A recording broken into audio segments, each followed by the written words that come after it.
If anyone has to take over for Captain Anderson, I'm glad it's you. I'm not sure about having non-humans on our ship, though. We're all on the same team here, Presley.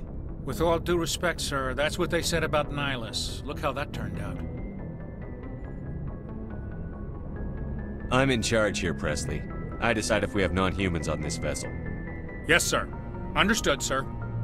Speak freely, Presley. I want to know if you have a problem with non-humans. It's not that, Commander. Humanity has always handled its own problems. Saren attacked one of our colonies. We should be the ones to stop him. We don't need their help. Some people think asking for help is a sign of weakness. That's just being stupid and stubborn. No matter how strong you are, allies can make you stronger. I guess so. Maybe I'm just stuck in the old ways of thinking. But don't worry, Commander. This won't be a problem. How did you end up assigned to the Normandy? I signed up with the Alliance as a navigator right out of school, following in my grandfather's footsteps, I guess. My first posting was on the Agincourt. We were at Elysium during the Skillian Blitz. A massive fleet of alien raiders hit the colony, trying to wipe it out. They had the numbers, but their ships were no match for an Alliance frigate. It was a slaughter. We couldn't even keep track of how many ships they lost. How'd you end up on the Normandy? I got my officer's commission after Elysium. Must have made an impression on the right people. Captain asked for me when he was picking his crew. Carry on, Presley. Yes, sir.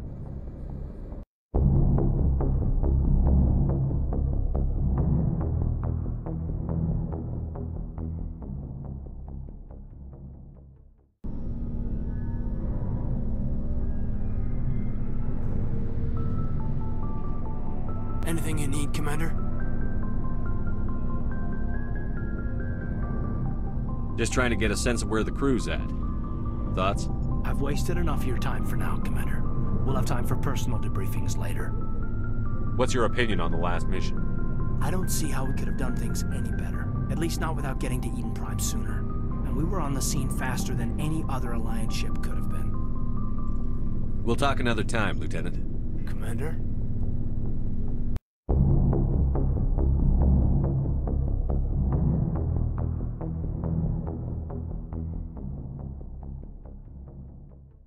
Thanks for bringing me on board, Commander.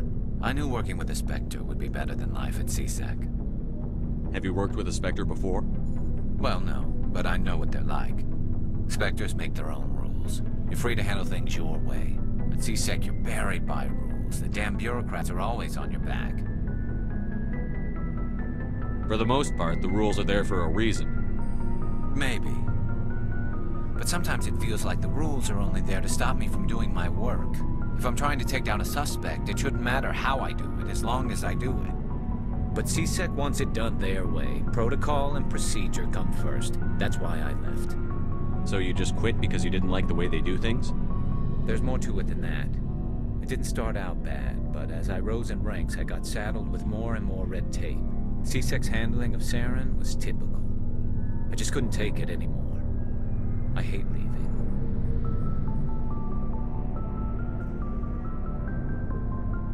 It's not the end of the world. You'll have tougher decisions soon enough. Yeah, I suppose you're right. Either way, I plan to make the most of this. And without CSEC headquarters looking over my shoulder, well, maybe I can get the job done my way for a change.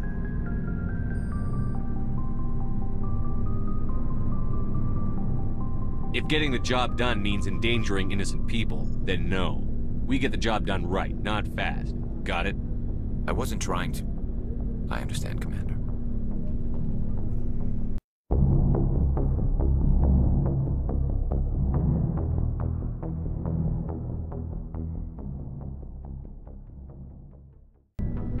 Commander? What's your opinion on the last mission? Kinda wish you'd got there sooner, Commander. No offense, I appreciate the rescue. I just wish... You wish we'd been able to save the rest of your unit?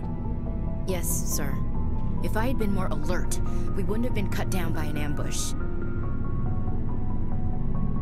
The Geth are perfect ambushers. They don't move, they don't make noise, they don't even breathe.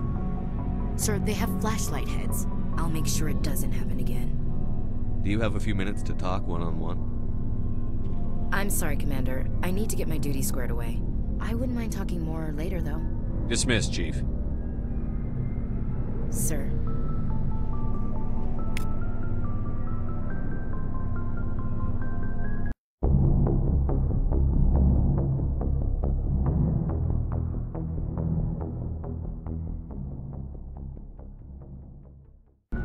Nice ship you've got, Shepard. What can I do for you? What's your story, Wrex? There's no story. Go ask the Quarian if you want stories. You Krogan live for centuries. Don't tell me you haven't had a few interesting adventures. Well, there was this one time the Turians almost wiped out our entire race. That was fun. I heard about that. You know, they almost did the same to us. It's not the same. It seems pretty much the same to me. So your people were infected with a genetic mutation? An infection that makes only a few in 1,000 children survive birth? And I suppose it's destroying your entire species? I suppose it isn't all the same. I don't expect you to understand, but don't compare humanity's fate with the Krogan. Sorry, Wrex. I wasn't trying to get you upset. Your ignorance doesn't upset me, Shepard. As for the Krogan, I gave up on them long ago. The genophage infected us, but it's not what's killing us.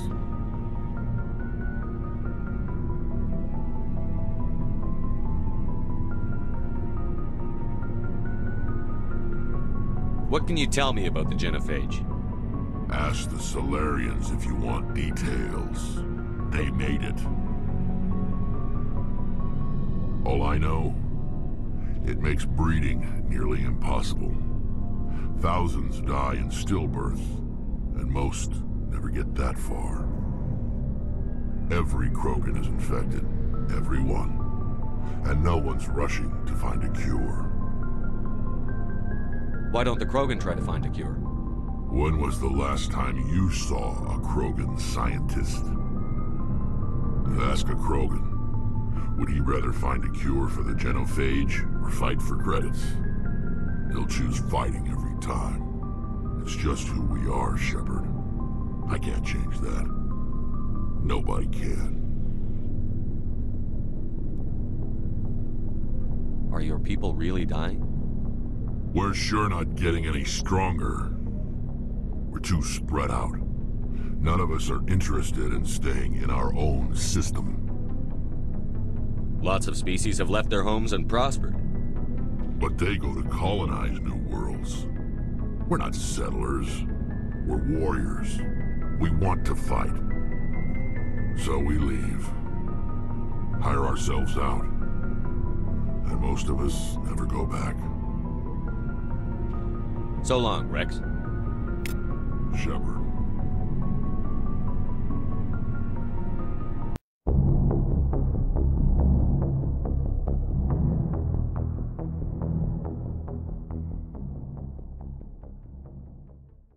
Hey, Commander, you know that Quarian, Tali? She's been spending all her time down here asking me about our engines. I'll tell her to leave you alone. What? No, she's amazing. I wish my guys were half as smart as she is. Give her a month on board and she'll know more about our engines than I do. She's got a real knack for technology, that one. I can see why you wanted her to come along. I figured she'd be a real asset to the team. You got an eye for talent, Commander, but I'm guessing that's not why you came down here. I want to know more about the Normandy. She's the best ship I've ever served on, probably the fastest vessel ever designed, and she's the only one using the new Tantalus drive core. What's so special about the Tantalus drive core? Proportionally, it's about twice the size of any other vessel. Not only are we faster, we can run at FTL speeds longer before we have to discharge the core. Fill me in on the IES stealth systems. How does it work exactly? You can't hide a ship out in space. They emit too much heat and radiation, too easy for sensors to pick them up, unless you find a way to capture those emissions. So our stealth systems trap the energy we give off in storage sinks built into the ship itself. No emissions to give away our location. Eventually the sinks have to be vented. More than a few hours silent running and they overheat. cook us inside our own hull. There's no way for anyone to detect us? A visual scan can still pick us up. Anyone looking out a window can see us plain as day. But you have to be pretty close to get an actual visual out in space. Most vessels rely on scanners. As long as the stealth systems are engaged, they can't see us. Not unless we accelerate to FTL speeds. Why doesn't it work with faster-than-light travel? Cranking up the FTL blue shifts our emissions, pushes them into frequencies too high to capture in the sinks. As soon as we make the jump, it's like setting off a flare. Sensors can pick up our location whenever we enter or exit FTL flight, but for short-range missions, our stealth systems are amazing, and we've got the only one. Where else have you served, Adams? If you name a class of Alliance ship, I've probably served on it. Everything from dreadnoughts and carriers right down to frigates like the Normandy. My last assignment was on the Tokyo, only a cruiser, but she was a good ship. Couldn't hold a candle to the Normandy, though. Carry on, Adams. Aye, aye, Commander.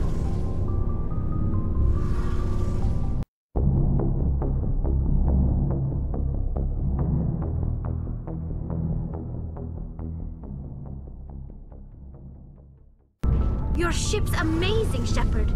I've never seen a drive core like this before. I can't believe you were able to fit it into a ship this small. I'm starting to understand why you humans have been so successful.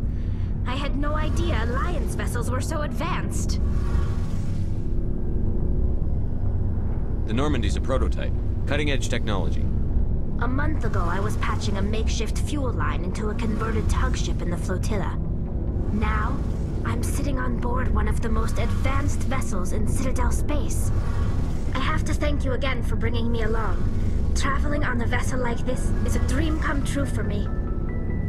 I had no idea you found ship technology so interesting.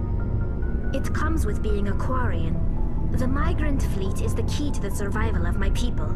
Ships are our most valuable resource. But we don't have anything like this. We make do with cast-offs and second-hand equipment. We just try to keep them running for as long as we can. Some of the fleet's larger vessels date all the way back to our original flight from the Geth. I can't believe your fleet's still using ships that are 3 centuries old. They're constantly being repaired, modified, and refitted. They aren't pretty, but they work. Mostly. We've tried to make ourselves as independent as possible on the flotilla. Grow our own food, mine, and process our own fuel. But some things we just can't make on our own. A patch to maintain the hull integrity requires raw materials we just don't have. That's why our pilgrimages are so important. I want to know more about the pilgrimage. When my people reach maturity, we leave our birth ships and seek acceptance with a new crew. It's necessary to maintain genetic diversity among the fleet. But no ship wants to accept someone who will be a burden on them. So, to prove our worth, we embark on a pilgrimage. We set out alone, leaving the flotilla and our families behind us. We only return once we have found something of value we can bring back to the fleet. This is presented as a gift to the captain of the respective ship we wish to join. If the gift is accepted, we are welcomed into the crew. Can a captain choose to reject the gift? That doesn't happen often. Most captains are eager to increase the size of their crew. It increases their own standing in our society. Even when a gift is not particularly valuable, the captain usually accepts it out of a sense of tradition. However, there is a stigma to presenting a substandard gift. It's not the best way to make a good impression on a new community. Most pilgrims don't return until they find something worthwhile. I can't believe they just send you off alone. It's not like they just cast us out. Before we leave, we are given lessons in how to survive outside the flotilla, and given gifts to help us on our journey. We also receive implants to fight off sickness and disease. Generations of living in an isolated and highly controlled environment have left our immune systems weaker than most. By the time we leave the fleet, we are well equipped for the pilgrimage. This is a rite of passage for all Quarians. If it were dangerous, our numbers would suffer. Virtually every pilgrimage ends with a triumphant return and the ritual presentation of the gift to one of the fleet's captains. I want to talk about something else. Like what? Tell me about your people. Our lives aren't easy. Resources are scarce, and we are constantly on the move. Everything we do must in some way contribute to the continuation of the migrant fleet. There are 17 million Quarians in the flotilla, and each of us relies on the others for survival. The bonds among my people are strong. Unfortunately, we have had to surrender many of the freedoms and civil liberties other species take for granted. What kind of freedoms? Well, it's illegal for parents to have more than one child. If our population grows too much, it would strain our resources to their breaking point. Of course, we also can't allow our numbers to become too few. If our population is in decline, the rule against single births is temporarily repealed. In extreme cases of population decline, incentives are even offered to encourage multiple births, though the Conclave hasn't had to take such measures in nearly a century. That's your government. The Conclave is our civilian branch of government. Each ship can elect a representative to serve on the Conclave and make decisions that affect the fleet as a whole. On matters that affect an individual ship, however, the captain has the final say. It's a tradition that dates back to the early days, when the fleet was governed by martial law. Fortunately, most captains nowadays are smart enough to have an elected council from their crew to give them advice and guidance. So the ultimate power rests with elected officials. In practice, the Conclave and the respective council for each ship tend to set the rules that govern our daily lives. But in theory, we are still under military jurisdiction. The 5 top-ranking military officials in the fleet serve on the Admiralty Board. These 5 have the power to overrule any decision by the Conclave in case of emergency. To do so requires unanimous agreement among the Admiralty, and they can only do this once. After that, the entire board must resign their posts. It's a safeguard that served us well.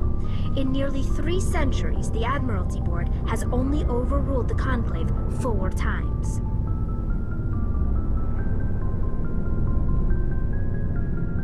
I want to know more about the Geth. I doubt I can tell you anything you don't already know. It's been almost 3 centuries since they drove my people into exile. All I know is the story of their origins, what they were when we created them, and how they turned on us. Interesting.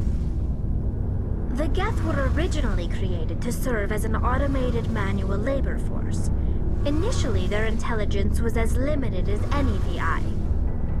Over time, we made small modifications to their programming to allow them to perform more varied and complex tasks, bringing them closer and closer to true AI status. How come the Council didn't step in and stop you? This wasn't true AI research. We may have been skirting the bounds of the law, but we never did anything that was actually illegal. The changes were so insignificant, so gradual, that we were able to control them. Or so we thought. But one thing we underestimated was the power of the neural network. A million Geth thinking simultaneously created an inherently unstable matrix. So, the Geth share brain power? Many of the Geth's logic systems were designed to work in concert with other nearby Geth. Basically, the more of them you have in a group, the smarter they are. So there's some sort of group consciousness? No, nothing like that. They cannot share sensory data or information. Their programming cannot handle that much simultaneous input. Each Geth maintains an individual awareness and identity. The neural network only operates on a process-based level. It's basically the synthetic equivalent of a subconscious. But when they're in close proximity, they can coordinate low-level functional processes, freeing up more capacity for original or independent thought.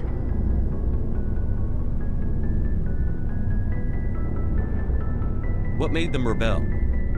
As we built more and more Geth, their effective intelligence became more sophisticated, more abstract. One day, a Geth began to ask its Quarian overseer questions about the nature of its existence. Am I alive? Why am I here? What is my purpose? As you can imagine, this caused a near panic among my people. I don't see what's so bad about those questions. The Geth were created to engage in mundane, repetitive, or dangerous manual labor. That's fine for machines, but it won't satisfy a sentient being for long. The Geth were showing signs of rudimentary self-awareness and independent thought. If the Geth were intelligent, then we were essentially using them as slaves. It was inevitable the newly sentient Geth would rebel against their situation. We knew they would rise up against us, so we acted first. A general order went out across all Quarian-controlled systems to permanently deactivate all Geth. The Geth responded to this order violently.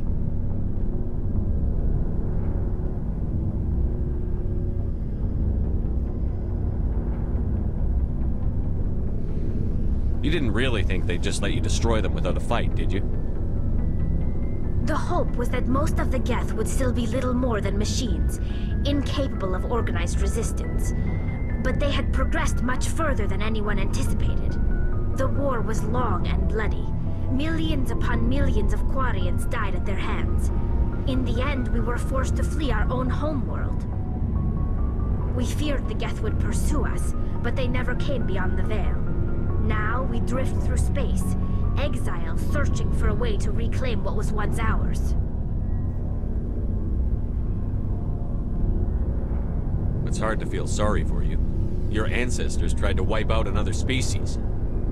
We made a mistake when we created the Geth in the first place, but we did not make a mistake when we went to war against them. If we had not acted, they would have wiped us out. They're a synthetic life form. They have no use for organics. None. Why do you think they cut themselves off from the rest of the galaxy? Why do you think they've killed every organic being who's ever tried to contact them? They didn't kill Saren. What does that tell you?